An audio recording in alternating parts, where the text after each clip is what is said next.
I've given this talk a couple of times before. I've given it at the London Superbase GA launch event and also the London Node.js meetup. So it's originally based on a blog post of mine. So yeah, hopefully the presentation is a bit more exciting.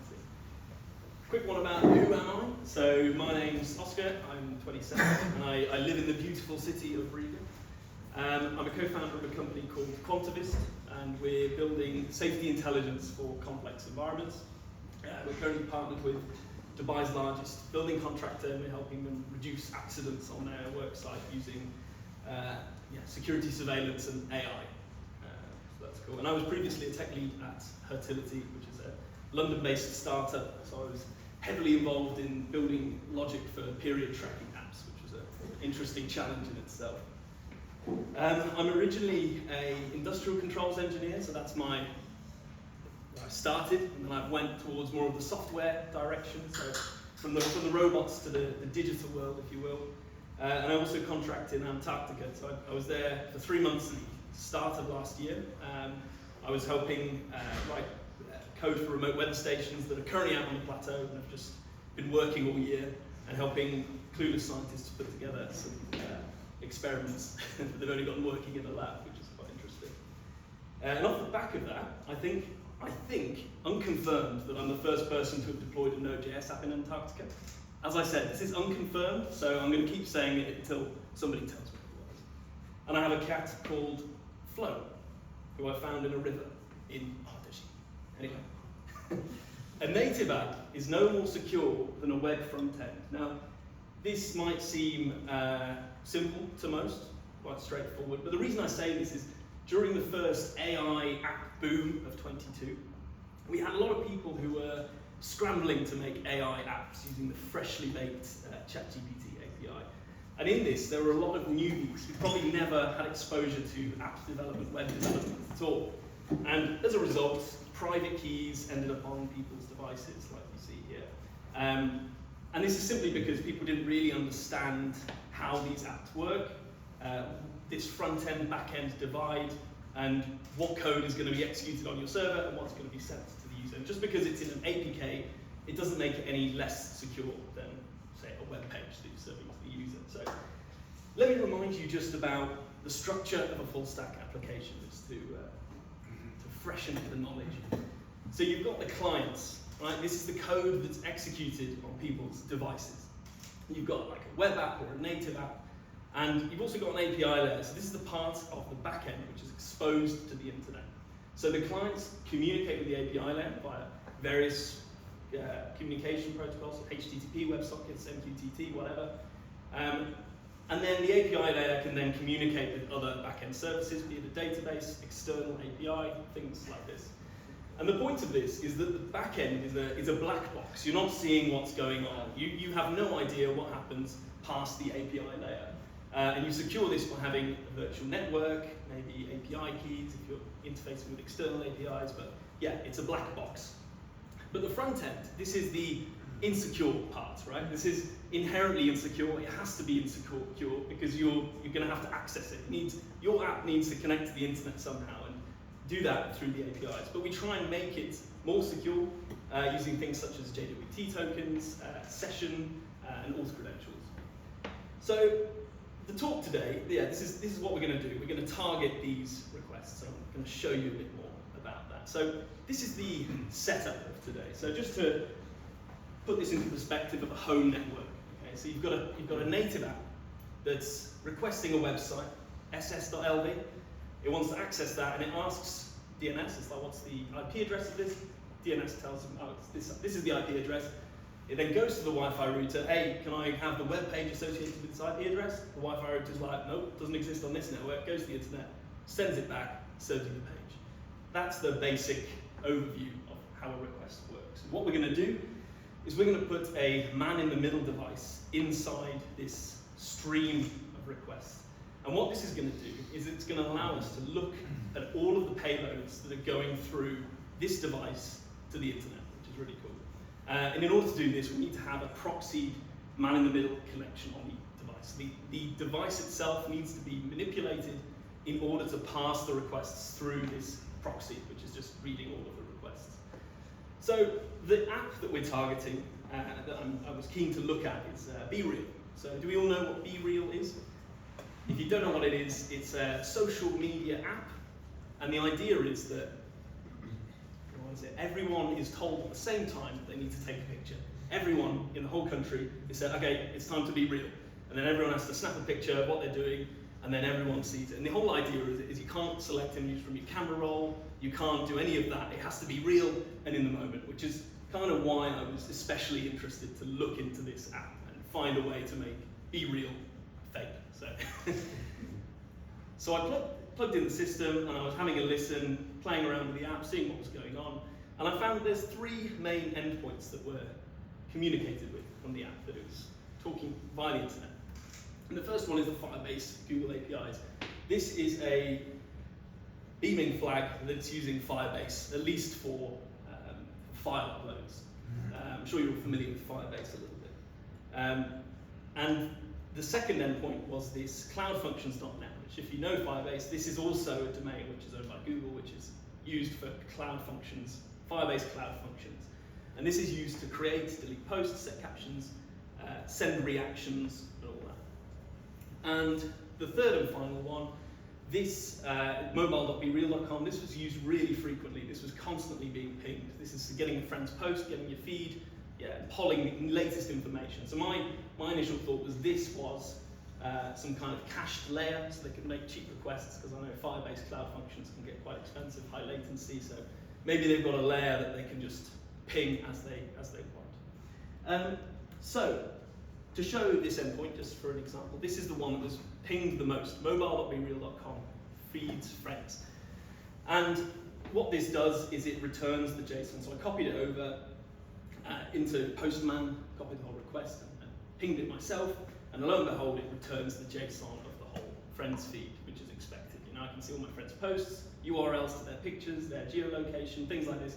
The stuff that the app would normally convert into UI components that look really nice. So another request that I looked at was the set caption post endpoint. So at the time, there was a restriction on how many captions you could set for one post. So I found that I could just, this was a front-end secured thing. So you can just send this request as many times as you like, change your caption as much as you want, which was the first quick win.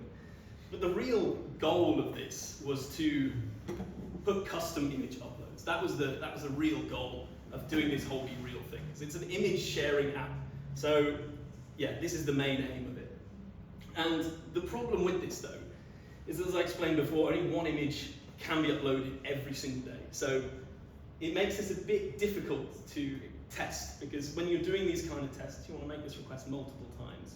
And it's difficult when it's just at a random point of the day, you're not prepared, you don't know when it's going to happen. So this was the goal, and this was the plan. So what I needed to do is I needed to find a substitute. And luckily, there was a fantastic substitute called the Realmoji.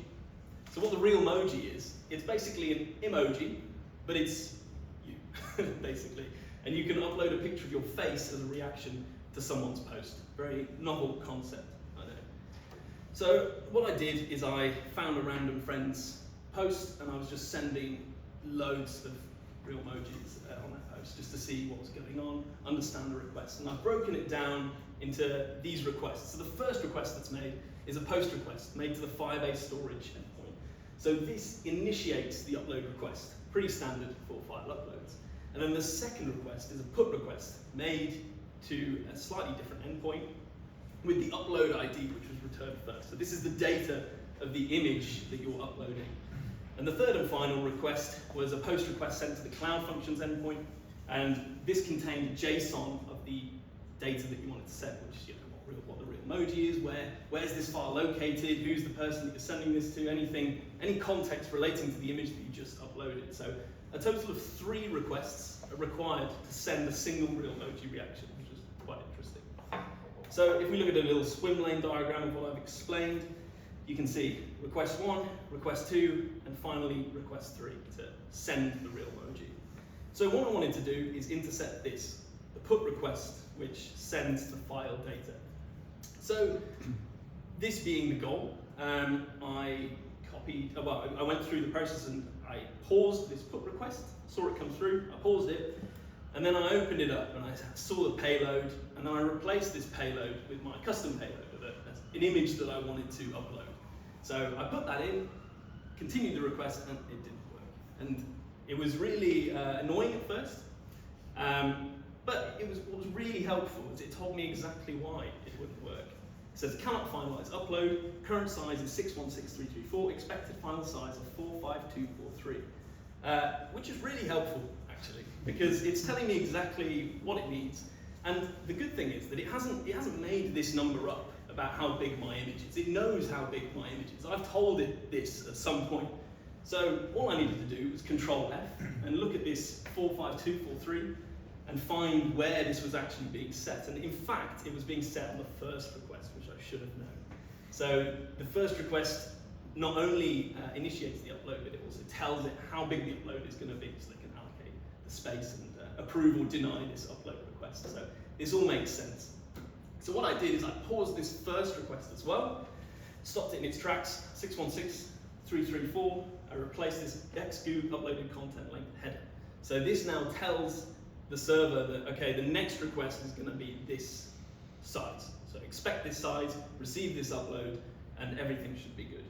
And I did that, and I intercepted the following put request, and there we go. I could set whatever real emoji reaction that I wanted, which was really cool. So that was a good win. I had a lot of fun with that day, just setting random reactions. But you all ask, but what about posts? Well, the thing is that it would be very silly for the developers of the app to choose a different way of uploading for two different tasks, right? It makes sense to have a standardized system to upload. So it was extremely simple to then just convert this into a post, changing the posts. So I instantly had a way to set whatever image that I wanted to. So that was great fun for about 5 minutes. And then it brings us to the automation of the process. So there are some Python APIs in what I was using. So I wrote a little Python script that could dissect the requests as they came through. So what we're doing in this is we're checking if the request is to Firebase Storage Google APIs. And then if it is a post request, we know that's the initiator request. And then we read the file size of our fake emoji. And then we replace the xgoo content length header with that file size. And then we continue. And then we're waiting for the next put request, which is going to be the actual data. And when that comes through, we replace the content of the payload with the fake emoji, and then it works. Now, this is really cool. Have a full end-to-end automation of the whole process. Do you want to see? Yeah, do you want to see something else? We all love rental city transport, don't we? You know, these bikes, these scooters. See them a lot about in Riga, various brands. But I was really interested to know about what was inside these apps, what kind of requests these apps were making. And I found the main one, which is the bike or scooter search endpoint. And what was interesting about this is you could define a search radius, which makes complete sense because you move around and you want to search the vehicles in your area. But one thing that I found is that there was no actual limit on the envelope that you could set on this. So what I did, I was in London at the time, I just set the search radius to the entirety of London, and it returned 7.9 thousand vehicles, which was pretty crazy. And if you see that on a map, that's what it looks like across the whole of London. So this was pretty wild, and this was all single requests, all coming through. So I could see 7,914 vehicles, I could see the exact location of each one, I could see the current price of each one, and I could see its reservation state. And all of this without any auth token. This is just straight up, ping it, oh, here you go, there's all the information. So that was pretty mental. So, the takeaways of this talk. We're going to go, I mean, the main thing I want to say is, what I showed you with BeReal, it's not a vulnerability by any means. This is just how applications work. And this is something which is borderline impossible to prevent. Right? There's nothing wrong with BeReal. There's nothing wrong with a lot of these apps. I mean, maybe there's something wrong with that rental app, but we'll move on to that in a bit. But these things are extremely hard to prevent because it's just the nature of how this unencrypted data transfer works. And no matter how much you want people to use your app, they're going to find some other way of using it. If it's not the old granny down the road, it's going to be me plugging stuff in and looking at the requests. So everything that can be exploited will be exploited. And it's up to you to decide whether what you have is worth protecting to an extra level or not. If it's just uploading custom images on Be Real, then it's probably not much of an issue, because that doesn't affect their massive user base and everyone using the app. But it's just a fun little hack for people that want to find the other way. And yeah, sanitize and restrict inputs to the server. So for instance, with this rental app, you want to sanitize the user input. I shouldn't be able to set that much of a radius. Why would you want to set that much of a radius? And if I did, maybe you want to have a restriction on the number that you can see, have some kind of algorithm that only shows a small portion of the bikes or scooters or whatever it is. And you want to maybe limit requests as well, so someone can't be pinging it all the time. If they wanted to do a study on how much money you're making as a company and seeing how often these bikes are being rented and then working it all out, that would at least stop this. And the final one is requiring authentication tokens wherever you can. So unless your application won't work without it, it's obviously in pre-auth stages you don't need an authentication token. I think that's everything. So paldies par uzmanību. If you have any questions, I can take a couple and then we can... Oh, yes. Yeah, go for it. That's the question. When the Be Real also wasn't without authentication file upload and comments? It was authenticated, so I copied the authentication headers. So it would work like that for a brief period of time until the authentication token expired. From the intercepted request, yeah? Yes, yeah. So just copied the auth headers. I was curious regarding the type files that you were sending. Mm-hmm. So did you try anything else than images, like SVGs, that could contain malicious code? So I'm just wondering. I think I tried other, but it did have a mine type check on the upload, and I think like Google 64 or something. Like what was the type of image there? just binary as the body of the pull request, but yeah, because it's all handled by Google, so there are some aspects that Firebase really locked down, and the problem with Firebase is that you can build really secure apps if you want to, but I think the problem is that a lot of people who go into it are probably not building it all with security in mind. So if your gap really explodes, then you end up with all sorts of holes that you've forgotten to build. Because I think this is one case where if the app is big, then if you have even a small way to get in, then it's pretty bad. Yeah, for sure. Yeah. Yes. Isn't there ways to encrypt the data so like a proxy server cannot edit the request? Yes, there is. So in order to actually do this setup, you have to jump through a few hoops on the initial device. So when you can set a proxy server, you have to physically set this proxy server, and you also have to install a root certificate to the phone. So it's a bit of a faff, but it allows these HTTP requests to kind of traverse across something else. Yeah. Can you fully exploit it if you own the device the request is coming from?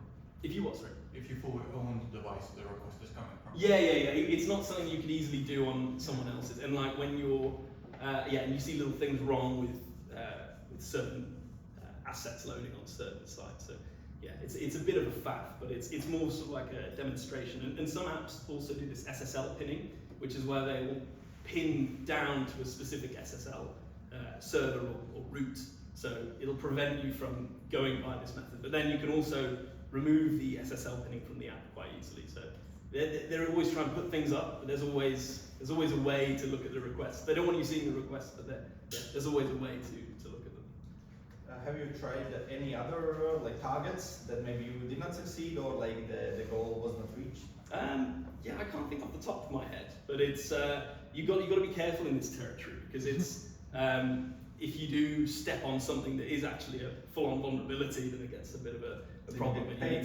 Well, yeah, but I mean, it's just interesting to have a look, and I think as a developer, it's really interesting to see how people handle things, and you can learn a lot about applications and about security, and building your own apps by just seeing the security and the implementation of others. If you're seeing an app that's being used by millions and millions of users a day and seeing how is this working, what are they doing? And you can see design issues that they've done in their API schema, things like this, and it helps you to learn and improve your own abilities.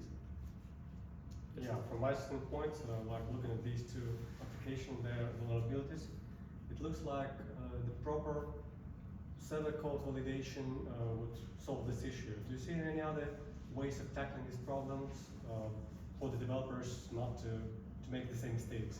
Yeah, I think it's all just sanitization, but as I said, there's going to be things that you can't avoid, like this, when you're dealing with file uploads or image uploads, and you want somebody to only upload an image from their camera, you could probably really lock that down very well on iPhone, for instance, because you're like able to see, that the MIME type's going to be like this, the metadata is going to be in this order, we're not allowing images that don't look like this, but then you have Android, and as soon as you open Android up, then all of the holes appear, because everyone's Android phone is completely different, so they all have to be a bit more flexible to run. But I think it's just sanitization, and for preventing image uploads such as this, it's pretty difficult, I think. Yeah, thank you. Yes. What about HMAC, like hash based on the fingerprint of the phone, like Yeah, model and all that? Would you be able to circumvent it in yes. proxy? This is a good option. So, but with this, you're also assuming that someone can't look into the code of the phone. So I think there was one app I was looking into, which was my local gym app, actually, that reminded me.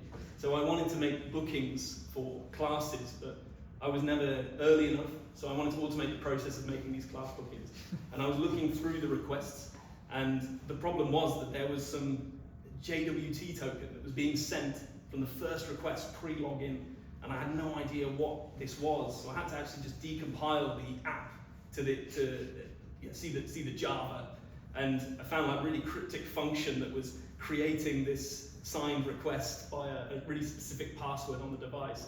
So, and then doing that, I managed to get it. But there's always ways. It's an app engine? No. No. And anything that you send to the user, you just got to assume that they're going to look through your code, because it's quite easy to do, I think. On that proxy, can you mention some practical aspects on a high level, like how does it work? Is it does it install something in the kernel level in the Android stuff, or like how practically in high level, how does it infer this SSL certificates and decrypt it? So you need to install. So you need to install the certificate on the device. So it's like if you have a company phone, they ask you to install all these certificates that do God knows what. But it's basically you have to install that on your device, and you have to do it via your own network where this device is sitting, and set the proxy IP in your Wi-Fi settings to that device. And it won't work, and then if you move away onto a different network, then no requests land, because it's looking for this proxy on the network and it just can't find it. So then, while using that as a proxy, it trusts that source as well, and then it's kind of like it can read the requests as it comes through, because it's encrypting it using that certificate. I can send some resources. You have a chat, I'll show you what it is. Yeah. Cool. All right. Thank you very much.